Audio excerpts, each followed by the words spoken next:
Hola, bienvenidos al Reloj de Arena. Mi nombre es Nicolás Estrada y este es un canal de videos sobre fundamentos de mecánica de suelos producido desde el Departamento de Ingeniería Civil y Ambiental en la Universidad de los Andes en Colombia. En el video de hoy vamos a empezar un tema nuevo. Me refiero al tema o al fenómeno de la consolidación, cuyo fundamento físico ya hemos discutido anteriormente en clase. Y vamos a dividir esa discusión en dos temas o en dos subtemas. El primero es cómo son las curvas esfuerzo-deformación que describen este fenómeno. Y el segundo es cuál es el tratamiento matemático que le damos a estas curvas. Básicamente, cómo las describimos, ¿sí? En qué espacio y en base a qué parámetros. Empecemos recordando el dispositivo que introdujimos esquemáticamente en nuestra última clase y que llamamos un equipo de compresión edométrica. Recordemos que edométrico quiere decir que la muestra solo se deforma verticalmente. Tenemos entonces una pequeña muestra de arcilla entre dos placas porosas y la cargamos verticalmente, monitoreando todo el tiempo su asentamiento. Todo esto en condiciones de total saturación. Esto es lo que habitualmente llamamos un ensayo de consolidación. Con relación a este equipo, vamos a imaginar un experimento. Vamos a suponer que estamos en el laboratorio, tomamos arcilla seca, en polvo, como la hemos usado en nuestras prácticas, y la mezclamos con agua a una humedad importante, por ejemplo, cercana al límite líquido. Ubicamos esta muestra en el consolidómetro. Esto es lo que llamamos reconstituir una muestra, ¿cierto? La estamos construyendo en el laboratorio en lugar de tomarla en campo. Y sobre esa muestra reconstituida vamos a aplicar varios escalones o etapas de carga. Entonces la tenemos en el edómetro, vamos a poner una carga y esa carga va a generar un fenómeno de consolidación. Es decir, como lo vimos en clase, ponemos la carga, eso genera un incremento de exceso de presión de poros, un exceso de presión de poros. Ese exceso de presión de poros representa un gradiente hidráulico entre la muestra en su interior y su parte externa. Eso motiva un flujo de agua que sale de la muestra y puesto que la muestra está saturada y el agua está saliendo, pues esto representa una densificación y como en el edómetro la única deformación es vertical, pues eso significa que la muestra se va a asentar. Es decir, aplicamos una carga y se produjo un asentamiento. Luego imaginemos que cuando ese fenómeno está en equilibrio, es decir, cuando paró la consolidación, entonces ponemos otra carga y nuevamente hay un asentamiento por consolidación. Y luego otra más y así sucesivamente. 6, 7 u 8 escalones de carga. Y nos vamos a hacer dos preguntas. La primera es, si yo hago este experimento con una muestra arcillosa, ¿cómo se vería, qué apariencia tendría la curva de altura de la muestra en función del esfuerzo efectivo vertical? Y en segundo lugar, ¿cómo se vería la curva de relación de vacíos, que recordemos es el parámetro o la variable que en general usamos para describir qué tan denso está un material, en función nuevamente del esfuerzo efectivo vertical?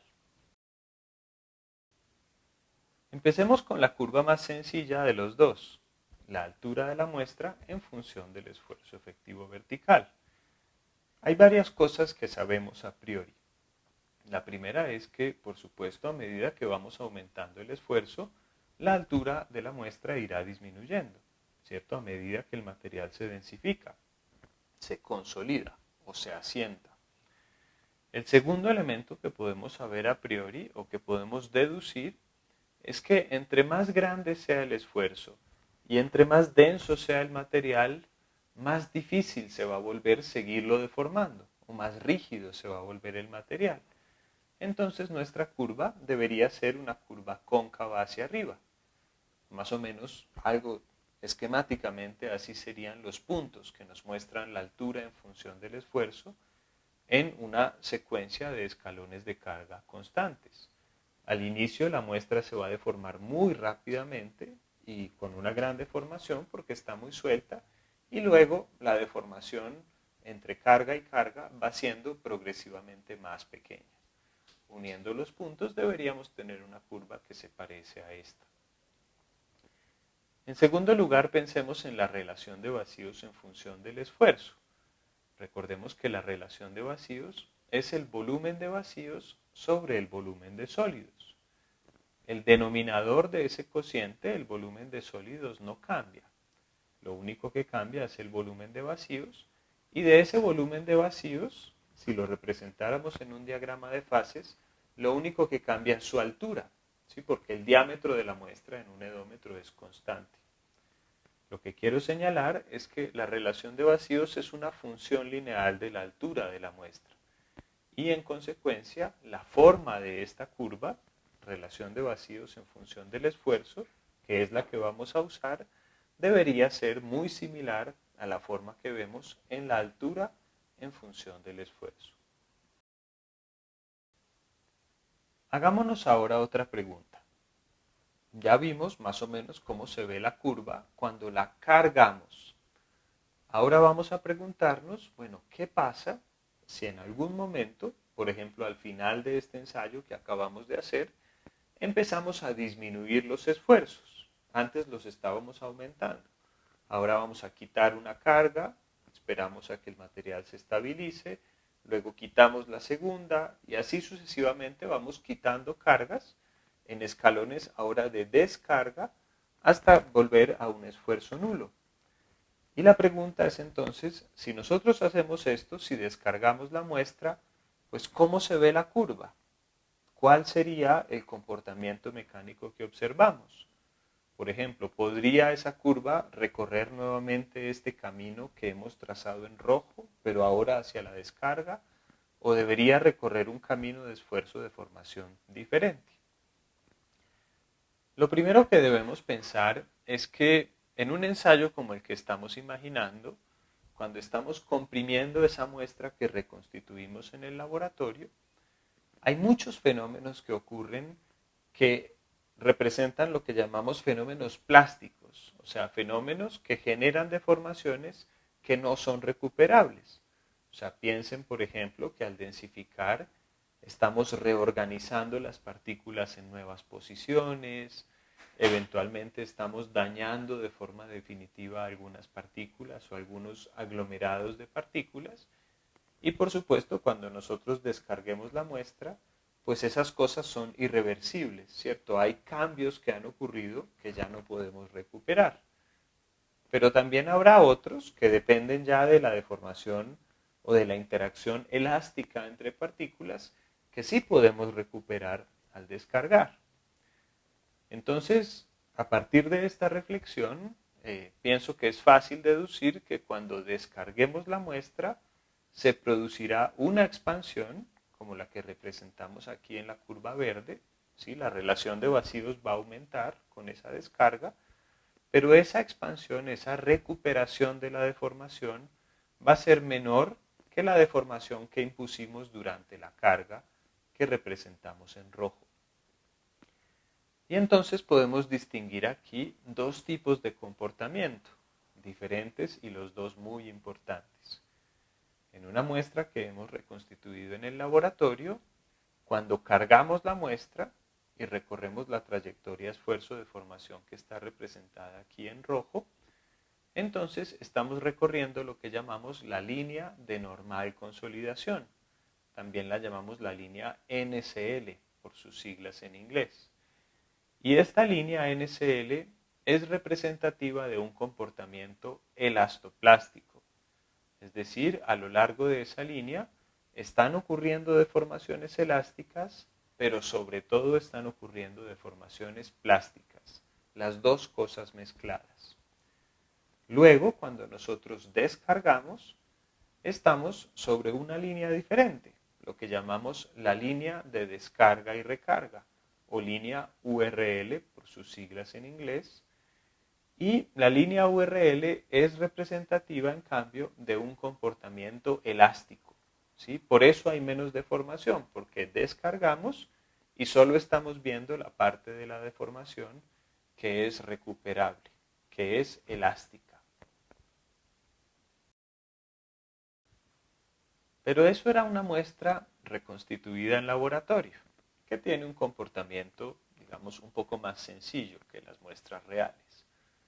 Ahora vamos a imaginar otro, digamos, escenario. El escenario de una muestra real, en campo. Supongamos que nosotros tenemos un depósito de suelo, como el que se muestra aquí en la diapositiva. Hacemos sobre ese depósito una perforación hasta una cierta profundidad y de esa profundidad extraemos una muestra y la llevamos al edómetro. ¿Sí? Hacemos con ella un ensayo de consolidación. Este es nuestro nuevo escenario, mucho más cercano a lo que hacemos en la realidad.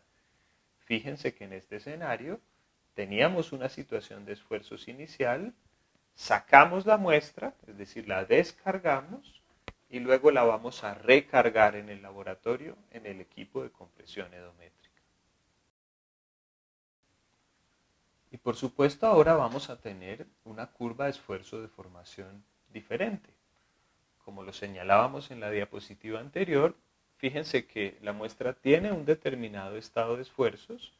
Nosotros la estamos descargando, le estamos quitando los esfuerzos. Esa descarga, por supuesto, es elástica, como lo veíamos en la diapositiva anterior. Y luego la estamos recargando en el laboratorio, nuevamente sobre una trayectoria elástica. Entonces, lo que nosotros vamos a ver inicialmente es un tramo de la línea VRL. Y esto va a ser así hasta que se alcance el esfuerzo que la muestra tenía en campo. ¿Sí? Lo que llamamos aquí sigma' B geo, es decir, el esfuerzo efectivo vertical geostático, el esfuerzo que la muestra tenía en campo. Y una vez yo alcanzo ese esfuerzo geostático, de ahí para allá, de ahí para adelante, voy a recorrer entonces la línea NCL. ¿Sí? Yo tenía un material en equilibrio, lo descargué elásticamente, luego lo recargué elásticamente y al alcanzar el nivel de esfuerzos que tenía antes, pues de ahí para adelante sigo una trayectoria elastoplástica, la trayectoria de la línea NCL. Esto es una de las cosas que pueden ocurrir en este tipo de ensayos hechos sobre una muestra en campo, pero no es la única cosa que puede ocurrir. Hay también otra respuesta posible. Veamos cuál es. En algunos materiales ocurre que cuando hacemos el ensayo en laboratorio, empezamos a cargar la muestra, sabemos aproximadamente cuál es el esfuerzo geostático, ¿cierto? Podemos calcularlo fácilmente, como lo hemos visto en videos y en talleres anteriores, y ocurre que la muestra no cambia su comportamiento de elástico a elastoplástico al alcanzar el esfuerzo geostático, sino que pasa por el esfuerzo geostático y sigue comportándose elásticamente hacia un esfuerzo mayor.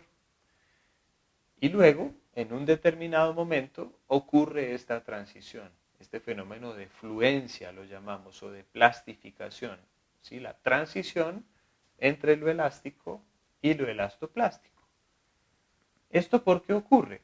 Pues esto ocurre porque resulta que en algunas ocasiones este material que estamos estudiando en su historia pasada ha estado sometido a esfuerzos superiores al esfuerzo geostático que tiene actualmente.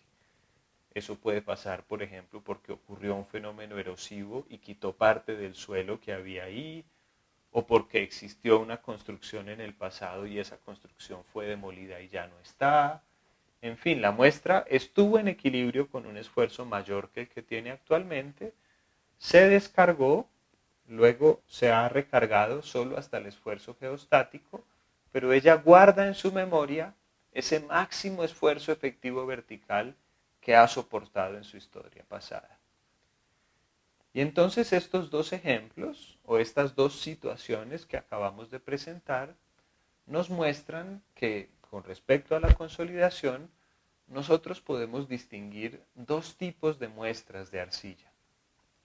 Al primer material lo llamamos un suelo normalmente consolidado y al segundo material lo llamamos un suelo sobreconsolidado.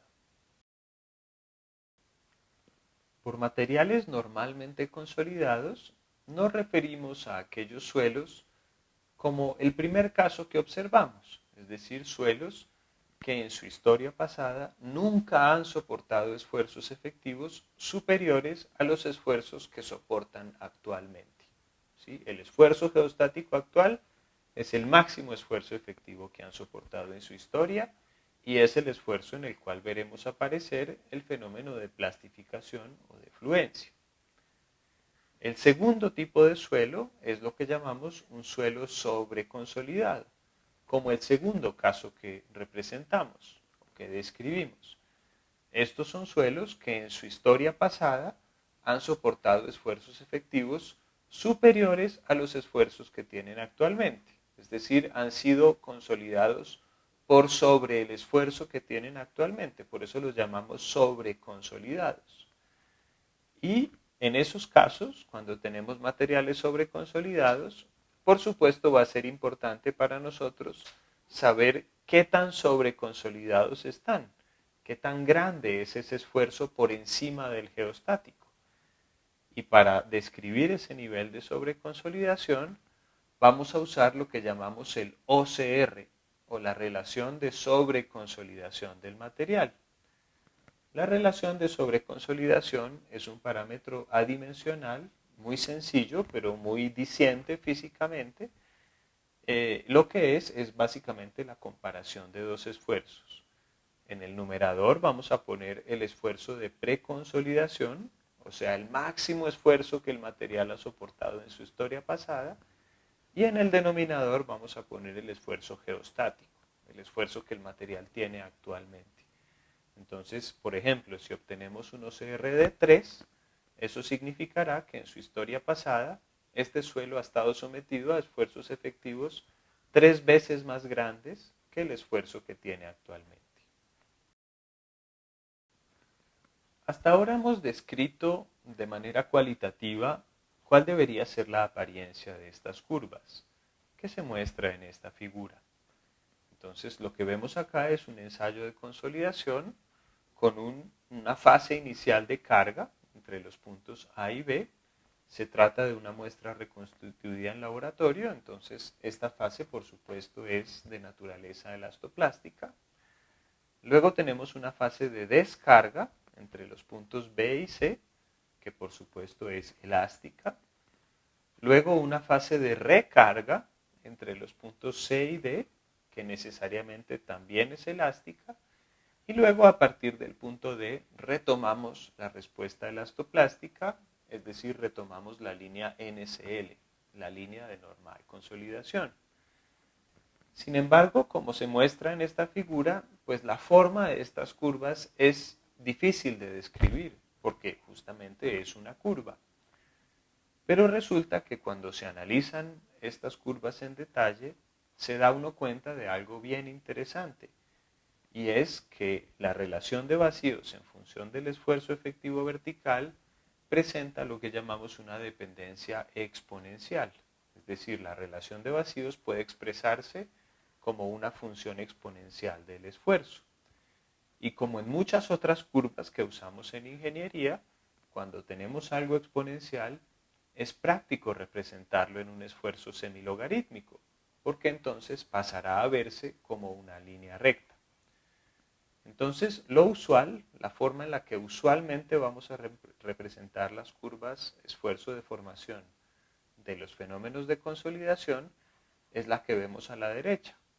En el eje vertical vamos a tener la relación de vacíos y en el eje horizontal vamos a tener el logaritmo, normalmente en base 10, del esfuerzo efectivo vertical. Y en ese caso entonces ocurre algo que simplifica muchísimo la descripción de estos sistemas, y es que la línea NCL y la línea URL ahora pasan a ser rectas, líneas rectas, como lo vemos acá. Eso es muy conveniente porque entonces nosotros podemos describir el comportamiento del material en cada una de esas dos líneas a partir de un parámetro muy sencillo que es la pendiente de esas rectas, que llamaremos C sub C y C sub R. La pendiente C sub C es lo que llamamos el coeficiente de compresión del material. Y como lo veíamos en la diapositiva anterior, el coeficiente de compresión describe cómo va evolucionando la rigidez del material en el rango elastoplástico, ¿sí? A lo largo de la línea NCL. La segunda pendiente, la del comportamiento elástico, la llamamos C sub R o coeficiente de recompresión. Y como acabo de explicarlo, es la pendiente de la línea URL, es decir, de la línea que recorremos en los procesos de descarga y recarga y que por supuesto lo que me está diciendo o lo que está representando es la evolución de la rigidez del material en el rango elástico. Muy bien, eso es todo por hoy. Nos vemos en un próximo video. Chao.